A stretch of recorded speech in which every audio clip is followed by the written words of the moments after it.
Krishna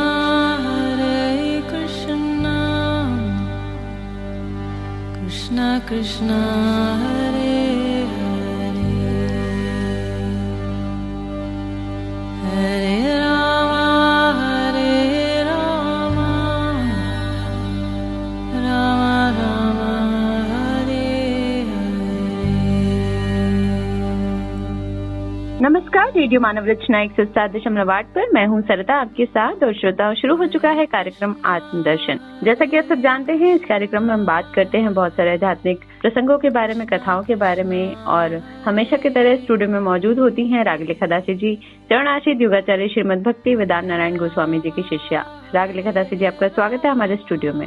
हरे कृष्ण जी। श्रोताओं, जैसा कि आप सब जानते हैं कि महाभारत एक बहुत ही ऐसा ग्रंथ जिसमें बहुत सारी कथाएं हैं, प्रसंग हैं, और इन सभी को हम आप तक पहुंचा रहे हैं इस कार्यक्रम के माध्यम से। और पिछले एपिसोड में हमने जाना शिखंडी के बारे में, जिनका जो है पुनर्जन्म अंबा के रूप में था, और वो किस तरह से शिखंडी रूप में जो है उन्होंने पुनर्जन्म लिया, ये हमने कथा जानी थी पिछले एपिसोड में रागलेखा दासी जी से। लेकिन आज रागलेखा दासी जी, आप हमारे श्रोताओं को कौन सी कथा सुनाने वाली है महाभारत से? जी, आज महाभारत में कैसे शिविर स्थापन हुआ, युद्ध के नियमों का निर्णय हुआ, और आगे आगे और भी थोड़ी कथाएं हैं जी। तो ये महाभारत का भीष्म पर्व है। तो भीष्म पर्व में ही भगवद गीता भी सुनाई गई थी जी। तो राजा युधिष्ठिर ने समन पंचक तीर्थ के बाहर मैदान में हजारों खेमे खड़े करवाए। वहाँ इतनी सेना इकट्ठी हो गई कि कुरुक्षेत्र के सिवा सारी पृथ्वी सुनने लगती थी। केवल बालक और वृद्ध बच गए थे। तरुण और पुरुष और घोड़ों का नाम नहीं था। रथ और हाथी भी कहीं नहीं बचे थे। पृथ्वी के सभी देशों से कुरुक्षेत्र में सेना आई थी। सभी वर्णों के लोग वहाँ एकत्रित हुए थे। राजा युधिष्ठिर ने सबके भोजन पान का उत्तम प्रबंध किया।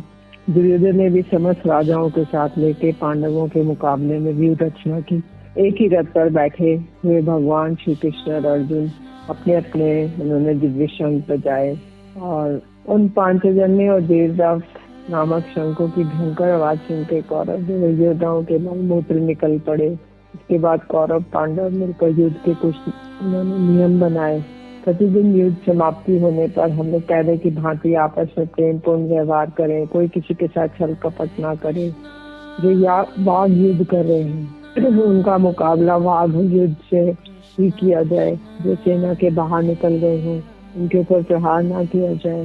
रथ रथी के साथ हाथी सवार के साथ घुड़सवार के साथ पैदल के साथ युद्ध करें।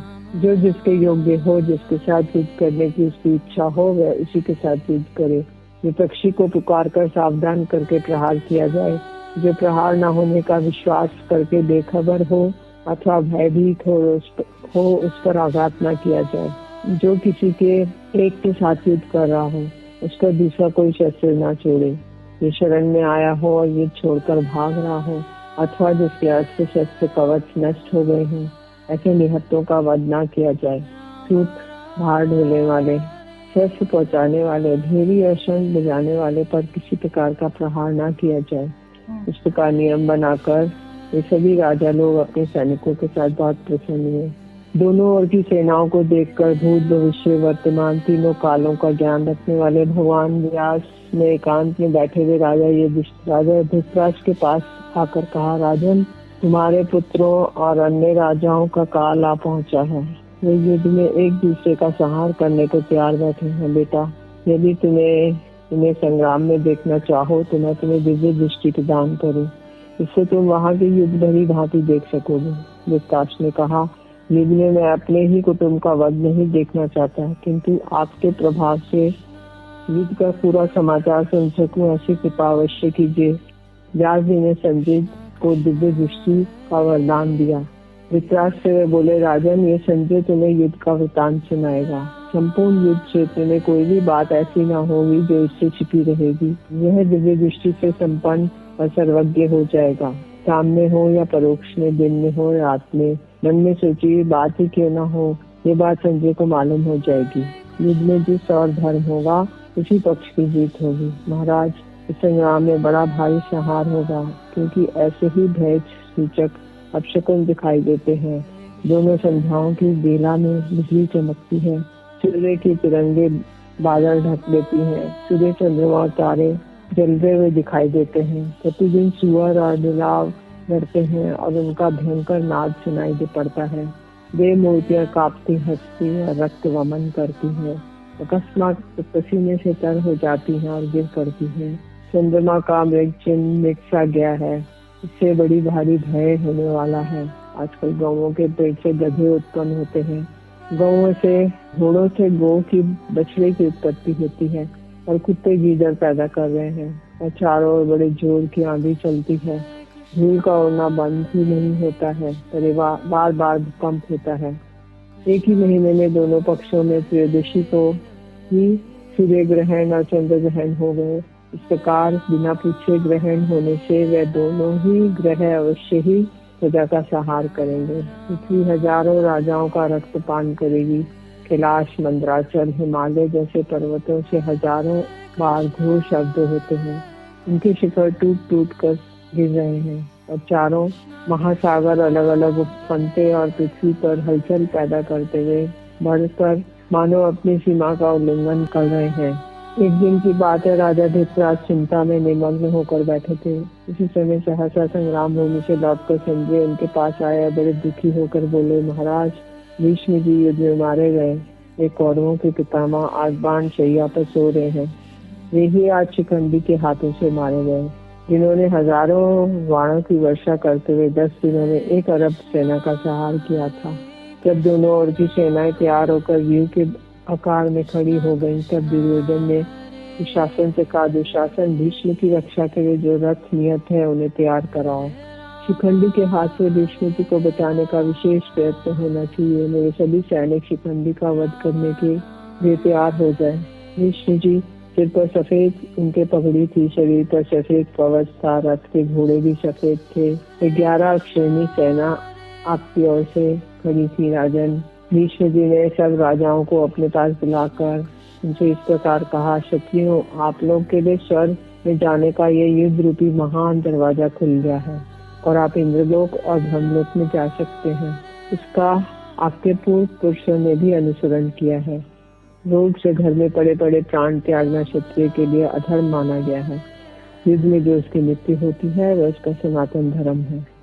संजय ने कहा, महाराज, आपकी सेना को व्यूह रचना पूर्वक सुसज्जित देखकर धर्मराज युधिष्ठिर ने अर्जुन से कहा, तात, महर्षि बृहस्पति से बचकर महर्षि बृहस्पति के वचन से यह बात ज्ञात होती है कि यदि शत्रु की अपेक्षा आप अपनी सेना थोड़ी हो तो उसे समेट कर थोड़ी ही दूर में रखकर युद्ध करना चाहिए।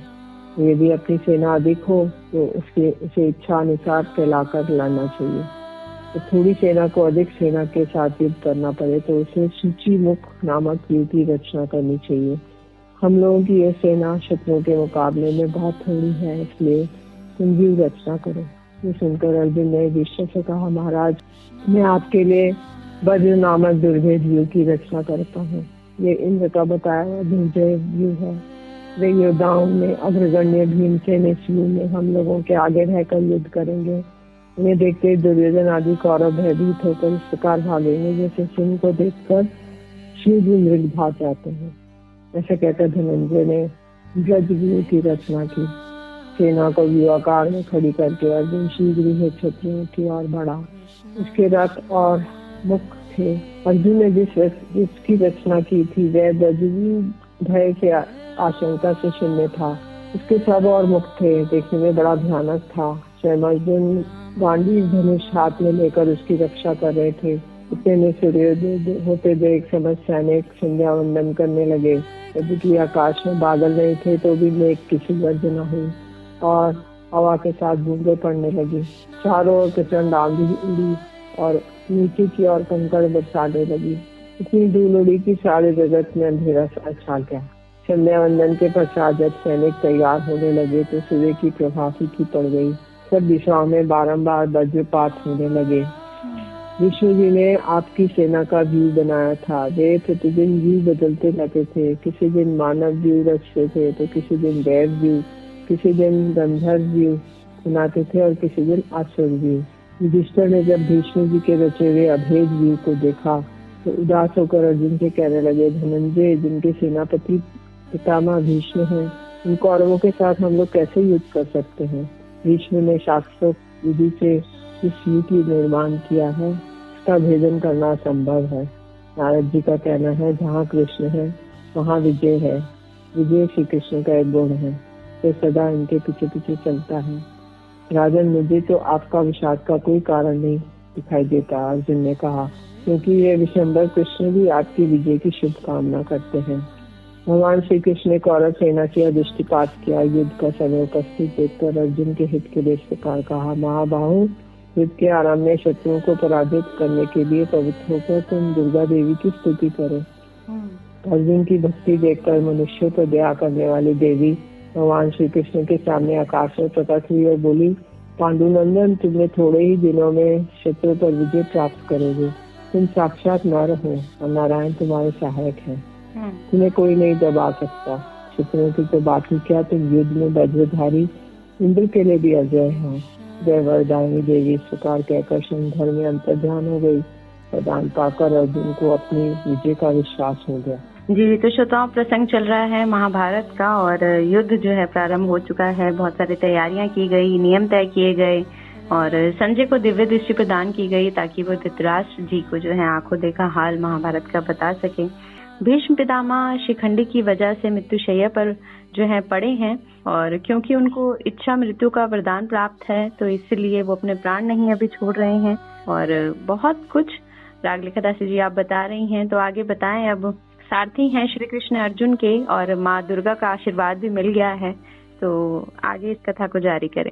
जी जी, श्री कृष्ण ने दोनों सेनाओं के बीच में भीष्म और द्रोणाचार्य के सामने तथा संपूर्ण राजाओं के सामने उत्तम रथ को खड़ा करके इस प्रकार कहा, हे पार्थ, युद्ध के लिए जुटे हुए इन कौरवों को देखो। इसके बाद प्रथापुत्र अर्जुन ने उन दोनों ही सेनाओं में स्थित ताऊ चाचाओं को, दादा परदादाओं को, गुरुओं को, मामाओं को, भाइयों को, पुत्रों को, पौत्रों को, मित्रों को, ससुरों को, सुहृदों को भी देखा। उन उपस्थित संपूर्ण बंधुओं को देखकर कुंती पुत्र अर्जुन अत्यंत करुणा से युक्त होकर शोक करते हुए ये वचन बोले, श्री कृष्ण, अर्जुन क्षेत्र में डटे हुए युद्ध के अभिलाषी उन स्वजन समुदाय को देखकर ही मेरे अंग शीतल हुए जा रहे हैं, मुख सूखा जा रहा है, शरीर में कंप और रोमांच हो रहा है, हाथ से कांडिल धनुष गिर रहा है, त्वचा भी बहुत जल रही है और मेरा मन भ्रमित सा हो रहा है। इसलिए मैं खड़ा रहने में समर्थ नहीं हूँ केशव। मैं स्वजन समुदाय को मारकर कल्याण भी नहीं देखता। मैं ना तो विजय चाहता हूँ, ना ही राज्य, ना ही सुखों को ही। गोविंद, हमें ऐसे राज्य का क्या प्रयोजन? हम भिक्षा मांग के जीविका चला लेंगे किंतु अपने स्वजनों का वध नहीं करेंगे। मुझे मारने पर भी अथवा तीनों लोकों में राज्य लिए भी मैं इन सबको मारना नहीं चाहता। तो पृथ्वी के लिए तो कहना ही क्या। धृतराष्ट्र के पुत्रों को मारकर हमें क्या प्रसन्नता होगी? हम आतताई को मारकर तो हमें पाप ही लगेगा। अपने ही कुटुंब को मारकर हम कैसे सुखी होंगे? कुल के नाश से सनातन कुल धर्म नष्ट हो जाता है। धर्म के नाश होने पर संपूर्ण कुल को पाप बहुत दबा लेता है। पाप के अधिक बढ़ जाने से कुल की स्त्रियां अत्यंत दूषित हो जाती हैं। स्त्रियों के अत्यंत दूषित होने पर वंश संकर संतान उत्पन्न होती है। वंश संकर कुल घातियों को और कुल को नरक में ले जाने के लिए ही होता है। श्राद्ध और तर्पण से वंचित इनके पितर लोग ही अधोगति को प्राप्त होते हैं। इनका कुल धर्म नष्ट हो गया हो, ऐसे मनुष्यों का अनिश्चित काल तक नरक में वास होता है। रणभूमि में शोक से उद्विग्न मन वाले अर्जुन इस प्रकार कहकर बाण सहित धनुष को त्याग कर रथ के पिछले भाग में बैठ गए। भगवान बोले, अर्जुन, तुम इस असमय में तुम्हें मोह किस हेतु से प्राप्त हुआ? न स्वर्ग को देने वाला है, न कीर्ति को देने वाला है, न पुंसकता को मत प्राप्त हो। अर्जुन, तुमने ये उचित नहीं जान पड़ता, परंतु हृदय की किस दुर्बल का को त्याग कर युद्ध के लिए खड़ा हो जाओ। अर्जुन बोले, मैं रणभूमि में किस प्रकार से बाणों से भीष्म पितामह और द्रोणाचार्य के विरुद्ध लड़ूंगा, क्योंकि अरिसुदन ये दोनों ही पूजनीय हैं। इसलिए इन महानुभाव गुरुजनों को न मारकर मैं इस लोक में भिक्षा का अन्न भी खाकर कल्याणकारक समझता हूँ। क्योंकि गुरुजनों को मारकर भी इस लोक में रुधिर से सने हुए, मतलब रक्त से सने हुए अर्थ और काम रूपी भोगों को ही तो मैं भोगूंगा। ये भी नहीं जानते कि हमने किसके लिए युद्ध करना और नहीं करना, इन दोनों के बीच कौन सा श्रेष्ठ है, अथवा ये भी नहीं जानते कि उन्हें हम जीतेंगे या हमको वे जीतेंगे, जिसको मारकर हम जीना भी नहीं चाहते। हमारे आत्म आत्मीय धृतराष्ट्रपुत्र हमारे मुकाबले में खड़े हैं, इसलिए कायरता रूप दोष से उपहर्ष हुए स्वभाव वाला तथा धर्म के विषय में मोहित चित्त हुआ। मैं आपसे पूछना चाहता हूँ, जो साधन निश्चय ही कल्याणकारक हो वह मेरे लिए कहिए, क्योंकि मैं आपका शिष्य हूँ, इसलिए आपके शरण ये मुझको शिक्षा दीजिए। अर्जुन, तू ना तो शोक करने योग्य मनुष्य के लिए शोक करता है, पंडितों के से वचनों को कहता है, परंतु जिसके प्राण चले गए हैं उनके लिए और जिसके प्राण नहीं गए हैं उनके लिए भी पंडित जन शोक नहीं करते। ना तो ऐसा ही है कि मैं किसी काल में नहीं था और तू नहीं था, अथवा राजा लोग नहीं थे, और ना ऐसा ही है कि इनसे आगे हम सब नहीं रहेंगे। हे कुंती पुत्र, सर्दी गर्मी सुख दुख को देने वाले इंद्रियां और विषय के संयोग से तो उत्पत्ति अविनाशील और अनित्य हैं, इसलिए भारत तू इनको सहन कर। दुख सुख को समान समझने वाले और धीर पुरुष को ये इंद्रियां और विषयों का संयोग व्याकुल नहीं करते। ये असत वस्तु को सत्ता नहीं है और सत का अभाव नहीं है।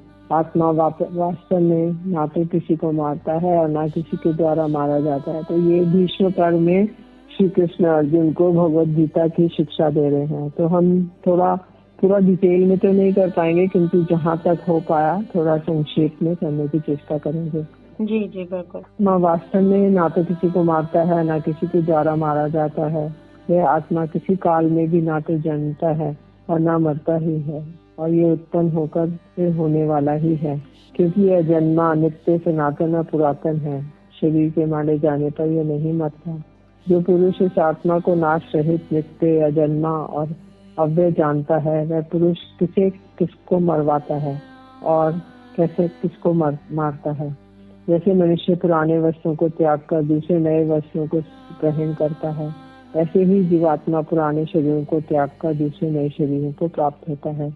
आत्मा को शस्त्र नहीं काट सकते, आग नहीं जला सकती, इसको जल नहीं गला सकता, वायु नहीं सुखा सकती, क्योंकि ये आत्मा अछेद्य है। ये आत्मा अदाह्य, अक्लेद्य और निसंदेह अशोष्य है, और ये आत्मा नित्य सर्वव्यापी अचल स्थिर रहने वाला और सनातन है। ये आत्मा अव्यक्त है और आत्मा अचिंत्य है, और ये आत्मा विकार रहित कहा जाता है। जो जन्म लेने वाले और मरने वाले को सब मानते हैं जीवों को, तो भी महाबाहु की इस प्रकार शोक करने के योग्य नहीं है। जन्म हुए की मृत्यु निश्चित है और मरे हुए का जन्म निश्चित है। इससे भी इस प्रकार उपाय वाले विषय में तू शोक करने के योग्य नहीं है।